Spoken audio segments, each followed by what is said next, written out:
What's up, everybody, and welcome back to Fireside Giants. I'm your host, Anthony Rivardo, joined by my co-host, Alex Wilson. Today, we're going to be looking at a new creative way that the Giants can bolster their receiving core, and it's going to be in the way of a trade for DeAndre Hopkins. The veteran wide receiver playing for the Arizona Cardinals is likely on his way out of Arizona this offseason. He had a no-trade clause in his contract that was voided due to a 6-game suspension that he served during the 2022 season. So now, the Cardinals blowing it all up, rebuilding this thing. They're going to be shipping off DeAndre Hopkins most likely, and the Giants could be a potential suitor. Now, we've seen a few fans in the comment section be all over this trade idea, all against this trade idea, so we're going to go ahead, have a conversation about it, discuss the pros, the cons, why it might happen, why it might not happen, and dive into DeAndre Hopkins and what he could bring to the New York Giants. But before we do all of that, make sure to leave a like if you do enjoy this episode, and subscribe to the channel if you're new, and ring the bell so you don't miss an episode. But without further ado, Alex, how are you doing today, my friend, and what are your thoughts on potentially trading for DeAndre Hopkins? Man, it's a beautiful Saturday. The Giants obviously have a big need in the wide receiver core, have needed something for a very long time now, and there are ways that they can bolster this. Now, we've discussed a lot of the draft prospects, Jordan Addison, Quentin Johnston, Zay Flowers, obviously Jackson Smith and Jigba. There's a lot of players the Giants could go after in this draft class and upgrade that wide receiver unit.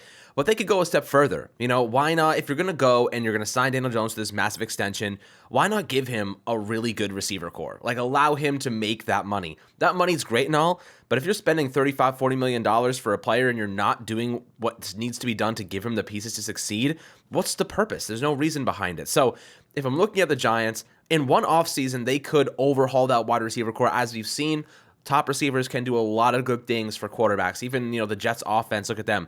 Without Garrett Wilson, their offense is literally inept. He was a stud. You see what rookies can do.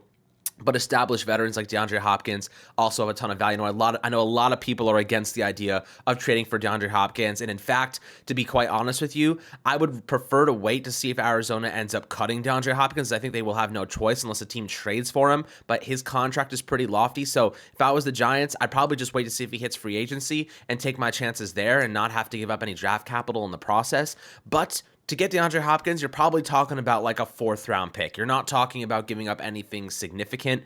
You're talking about late-round draft capital to get DeAndre Hopkins because of the contract situation. And as you mentioned, Arizona's trying to blow the whole thing up right now and restart to a degree. And obviously, they still have Kyler Murray, but he tore his ACL, and he'll be out for the start of the season. So they are going to be kind of working around that. But DeAndre Hopkins, the interesting thing is they have an out in his contract after last season. So they can cut him with $22.6 million in dead money. But if I'm the Giants, I might be able to say to them, hey, we know you're going to eat almost $23 million in dead money. How about we trade for him? You take on a portion of that money anyway. And that way you don't have to deal with the whole thing, and we take on some of it. You kind of have a good balancing out there. They take on some of the money so that they can keep it down. The Giants take on some of the money, and that way it makes more sense financially. Maybe they end up tearing up the deal once DeAndre Hopkins gets there and they re-sign him to a different type of contract. But a lot of people will come up with the concept and the argument that DeAndre Hopkins is old, right? He's 30 years old. He's almost 31 years old. A lot of people say he's older. He doesn't have the same capabilities. Look at some of the best receivers in football. Devontae Adams is like 30 years old. Cooper Kupp's getting up there. There's some really good receivers that are really just around that age range. And DeAndre Hopkins could still be a very good player. It would be the best receiver that Daniel Jones has ever had by far for at least a couple seasons while they groom some of their other guys. And maybe a young guy like Jordan Addison or someone they draft ends up becoming a star, and then DeAndre Hopkins is kind of expendable, and then you release him with a low amount of dead money. So I kind of feel like this could be a win-win for the Giants. Now, the full trade clause that he did have was voided because of the PED suspension earlier that season. So the PEDs, I don't think it was anything purposeful. I think he accidentally ingested something that was on the banned list. It was like a small trace amount. So I'm not sitting here saying he's a bad dude by any means. Now, he played 9 games in 2022 at 30 years old, 717 yards and 3 touchdowns in 9 games. That's the best stat line a Giants receiver would have in the last 5-6 years since OBJ has been here. 717 yards in 9 games and 3 scores with a 67% catch rate. That's pretty damn solid. He's only 2 years removed from an all-pro second team selection. He was an all-pro in 2019. So you're looking at a player, has gone through a couple of hiccups the past couple seasons, but the Arizona passing attack with Kyler Murray certainly wasn't ideal last year. I think transitioning over to a scheme led by Mike Kafka and Brian Dable, we might be able to see the last bit of juice of DeAndre Hopkins and really get the most out of him and allow Daniel Jones to have that wide receiver one and maybe pair him with a young stud in addition. So, Anthony, when you're looking at DeAndre Hopkins, what are your pros and cons? I see the benefits, but only if the money makes sense. Otherwise, I don't think I would think twice about this. I think I'd probably be looking at free agency. So the pros right off the bat, the Giants get a number one wide receiver. Like, DeAndre Hopkins is still one of the most talented receivers in the NFL. He's your true prototypical X receiver that the Giants have been looking for and unable to find over the past several seasons. That's what DeAndre Hopkins is. No matter where he gets traded to, he's probably going to be the best wide receiver on that team, except for a handful of teams, but he's not going to get traded to those teams because his contract is so lofty, they're not going to pay two receivers. But if you're looking at it from the Giants' perspective, you don't have much money at all tied up into your wide receiver core. They don't have anything. All of their receivers from this past season, they're about to be free agents. Sterling Shepard, they just signed Isaiah Hodgins back as an exclusive rights free agent, whatever, super cheap. Richie James, also a free agent. That whole receiving core, Darius Slayton, they're all free agents. It's time to bring in some new talent and spend some money at the position, in my opinion. And DeAndre Hopkins might be too much money, arguably, but if you negotiate with Arizona, they retain some of the salary. You don't bring on the full burden of that cap hit. It can be affordable for the New York Giants. There's actually a mock trade from Pro Football Focus that I want to dive into. They have the trade compensation being the Giants giving up a second-round pick in this year's draft, a fifth-round pick in this year's draft to acquire DeAndre Hopkins, and they would only be acquiring a 2-year, $34 million contract with $0 in total guarantees. Now, they didn't really give much of an explanation as to how it becomes a zero total guaranteed, but I would assume that it has something to do with converting base salary into signing bonuses and stuff like that. Hopkins likely going to want a new contract with the trade. This might be an option where the Giants bring him on for 2 years at a cap hit underneath $20 million per season. It makes sense to me because I understand Hopkins, yes, he is old, but trading for Hopkins doesn't necessarily stop you from also drafting another wide receiver. You could trade for DeAndre Hopkins. He's your number one receiver. And then in the first round, if you get a guy like Jordan Addison and he's your number two, well, overnight, the Giants went from having arguably the worst receiving core in football to arguably a top 5 receiving core in football with Hopkins and a really talented young rookie by his side that he can also mentor so that when Hopkins is ready to retire and move on, that young rookie is now developed and ready to go because he got to learn from one of the best receivers in the NFL. Pros and cons for Hopkins. Obviously, the major con is his age. He's declining in performance ability. He's declining in health and everything like that. But the pros, man, he doesn't drop passes. That's something, Alex, you mentioned. Every time we talk about wide receivers, you always say we need some guys who don't drop passes because we are sick and tired of watching Giants wide receivers drop easy passes. Well, Hopkins, he doesn't drop passes very often. In fact, he has one of the lowest drop rates for his career out of any wide receiver. If you take a look at it, he dropped, I think, 1 pass last season. Yeah, so technically he dropped 5 passes last season according to Pro Football Reference, but Pro Football Focus said he dropped 1, so I don't know where that discrepancy comes from. But over the past few years, he's never dropped more than 5 passes in a season. He's one of the most reliable wide receivers in the NFL, one of the best route runners. He's 6'1". He can play on the outside. He's exactly what the New York Giants have been looking for, but unable to find. So with Hopkins, again, the price is going to be steep. I don't know about that second round pick necessarily for Hopkins, so I'm curious to hear your thoughts on that, Alex. The reference point that they used was in 2021 when the Tennessee Titans traded for Julio Jones. They gave up a second and a fourth for Julio Jones plus a 6th round pick. Now, Julio Jones to the Titans did not work out. We all know that. That was a horrible trade for the Titans. And so that kind of makes me skeptical that PFF is referencing that trade for this one. Because if the Giants were to get the same results out of this one that the Titans got from the Julio Jones trade, it would be a massive and colossal fail. So I don't know about the second round and the 5th round pick for Hopkins, but Alex, I'm curious to hear your thoughts on that. And if not the second and the 5th, what would you be willing to give up for Hopkins? As you just pointed out, that trade was a failure. So, in my opinion, how could you possibly use that as a reference? That's the dumbest thing I've ever heard. Because it's like if you're the Giants, you're going to Arizona, you're saying you want a 2nd round pick and a 5th round, 4th round, whatever it might be. Let's go look at the one trade that didn't work out for. And they're like, yeah, this doesn't make sense for us because this did not work. This capital ended up being a total mistake. So, with that being the case, in no way, and I want to make this clear to everyone listening, everyone about to post some stupid shit in the comments, in no way am I giving up anything more than a third-round pick for DeAndre Hopkins, and that includes the Arizona Cardinals taking on a nice chunk of that contract to begin with, right? Because they're going to have to take on a big chunk of it no matter what, right? If they cut him, they still have about $23 million in dead money on the books they have to wait out for the next 2 seasons, okay? If they trade him, they can get rid of a good amount of that contract and those guarantees and that dead money. So with that being said, if I were, the Cardinals, I would be like, all right, I'll trade him for whatever I can get, because at the end of the day, it's more about getting the money off the book so they can reallocate it toward an offensive lineman or somebody to help Kyler Murray or whatever they need, a linebacker, I don't know. Anything that they could possibly want, that money will be reinvested. If they're like, we'll take $10 million off the contract and then we'll walk into the sunset. He has, $19.5 million base salary this upcoming season. You take off like $10 million, you can reduce that a pretty substantial amount in 2024 as well. So in my opinion, if I'm the Giants, I'm looking like, you guys don't have much leverage. You want to rebuild. You want to get rid of DeAndre Hopkins to clear some salary space. You're going to have about $23 million in dead money if you release him into free agency. We'll trade for him. We'll take on some of that money to give you some clearance, some salary relief, but we're not going to give you a second-round pick for it. That's fucking ridiculous. Excuse my language. That's just the stupidest shit I've ever heard. So, this is kind of how I'm feeling right now, guys, is that if we're going to go and trade for DeAndre Hopkins, it has to make sense. I'm not giving up premium draft capital to get DeAndre Hopkins, because ultimately he's going to end up becoming a free agent anyway. I'd rather take my chances to give up a second-round pick for him. I'd rather go out there into free agency and just try to sign him, because look, you mentioned it before. Good teams, Super Bowl caliber teams, already have good wide receiver cores. You know what I mean? You look at some of the better teams. The Bengals, they have T. Higgins for one more year. They still have Jamar Chase. They have Tyler Boyd, a nice little thing there. The Buffalo Bills, you got Gabriel Davis, you got Stephon Diggs. You look at the Chiefs. I mean, they don't even need a great wide receiver core. They just need pickups. They just need Mahomes to be healthy, and they can win. They have Travis Kelce. That's all they need.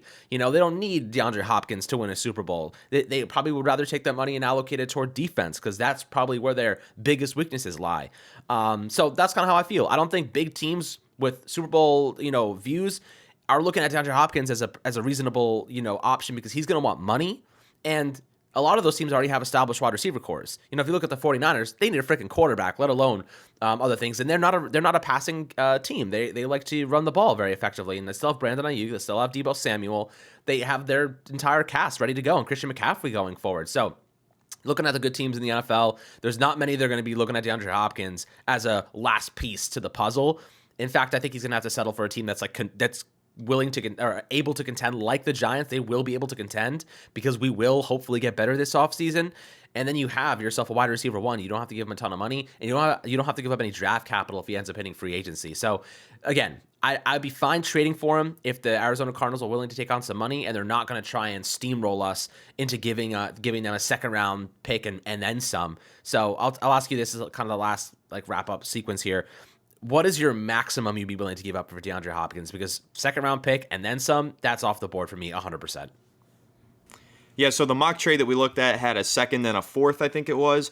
I would be willing to give up a third and a fifth. I think that makes more sense. The third round picks, the Giants have 2 of them. So first of all, that right there makes me more comfortable departing with one of them. We only have 1 second round pick this year, and it's going to be super valuable because there's a lot of talent in that round 2 range that I want the Giants to find and capitalize on. But in that round 3 range, having 2 picks, I'm okay with giving up one of them if you're getting a bona fide star in a guy like DeAndre Hopkins personally. So a third and a fifth makes sense to me. Hopkins entering the twilight stages of his career, still a very good player, but not the player that he once was. I think that 2 mid-round picks makes sense, but anything in the first 2 rounds, that's too rich for my liking. Again, we just talked about the Julio Jones trade. That didn't pan out. I don't want to lose out on a second round pick for Hopkins if Hopkins ends up crapping the bed and not turning into the player that he once was, right? That's what happened to the Titans with Julio Jones. But giving up a third and a fifth, I'm okay with taking that chance. That feels a lot more comfortable to me. Again, especially considering the Giants have 2 third-round picks, and they could have another one on the way, depending on the compensation picks that they might get. They could potentially get another technically 3rd or 4th-round pick from compensatory picks. So we'll see about that. And another thing you mentioned is the Cardinals need to take on a good bit of the salary, right? So if you look at the at his contract on over the cap, if the Cardinals trade him, they will incur a dead money penalty of 22.6 million, and they will only free up 8.15 of salary cap savings. Now, I'm not 1,000% sure about this, but I'm pretty sure the way that works is that means that the Cardinals would be paying that 22.6 million of his salary, and the Giants would only be paying that 8.15 of his salary. That's what his cap hit would be with the Giants. I'm pretty sure that's how it works. So if you're talking about DeAndre Hopkins on a cap hit of $8 million for the 2023 season, I'm sorry, but that is an absolute bargain. That is like an absolute steal. A player of Hopkins' talents, those are players with cap hits of $20 to $30 million. If you have him on a cap hit of $8 million, yes, that makes this trade 10 times more enticing to me. Again, I know it's only 2 years that you're going to have the player, 2023, 2024. The cap hit would actually be $15 million in 2024, so it's going to bump up, but you could also extend him at that point, and then you can lower that cap hit and keep him on for an extra season. There's a lot of ways that you can maneuver this contract. I actually think this is one of the more trade-friendly contracts for the Giants to look at. I think when you're looking at players like T. Higgins, Brandon Ayuk, you have to give them brand new 5-year, almost $100 million deals. That's much tougher to do. But when you're trading for a veteran coming to the close of a contract like this, the contract has a lot of maneuverability, and you can definitely lower the cap hit and make it affordable. But just to answer your question soundly, if I was the Giants in free agency, 2-year deal, probably around $25 million is what I would pay for Hopkins. And if it's a trade, a third and a fifth, I think that makes a lot of sense. And again, Hopkins steps in day one, is your WR1, and makes a huge impact. But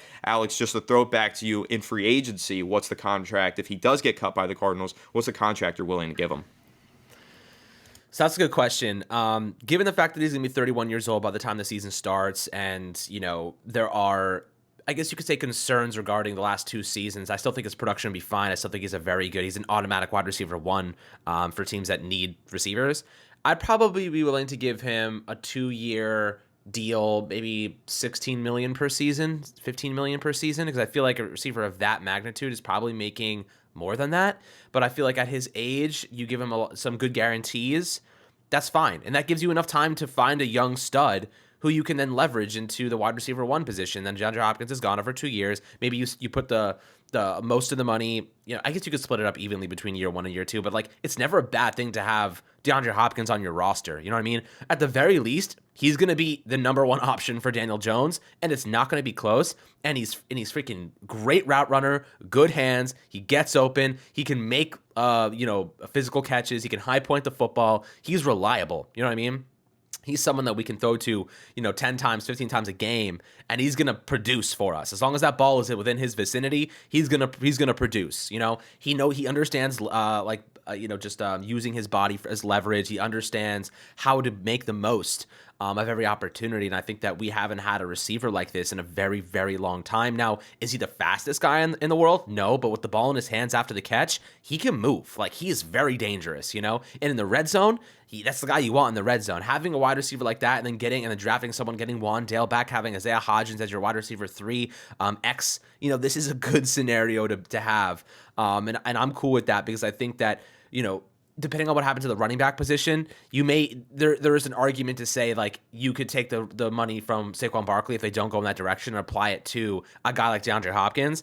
And like, what do you value more, essentially? Like, do you value Saquon more, or do you value DeAndre Hopkins more? I imagine 99% of Giants fans are going to say they'd rather have Saquon Barkley, just because he's a leader, he's someone we're used to, he's done everything right, and he's been with the team for a long time. I mean, maybe there's more percentage that would go with the wide receiver 1 over the running back 1. So I'm kind of curious to hear your thoughts on that in the YouTube comment section, as always, my friends. But Anthony, I'll let you close it out here as we kind of wrap up the DeAndre Hopkins discussion. It's definitely an interesting one, and one that I will be monitoring this offseason. I agree. I do think it's worth monitoring. I'll throw one more reference point trade out there, and I think this one might make more sense, than that Julio Jones one that didn't pan out at all for Tennessee. Here's one. Amari Cooper traded from the Cowboys to the Cleveland Browns for 2 fifth-round picks and a swap of 6th-round picks. That sounds like it makes a lot more sense. Again, Cooper was entering twilight stages of his career on a big contract. Cowboys needed to offload the contract. That makes sense. I think that should be the reference point. That's what the Giants build on if the Hopkins trade begins to come to fruition. But again, I'm a supporter of the trade for the right price, and I think that's how you feel as well, Alex, and how a lot of people are going to feel in the comment section. But let us know down below what your thoughts are on a potential trade for DeAndre Hopkins. Make sure to leave a like if you did enjoy this episode, and subscribe to Fireside Giants if you are new to the channel. Ring the bell so you don't miss an episode. Ding. We'll catch you all on the next one. Have a good one, and let's go Giants.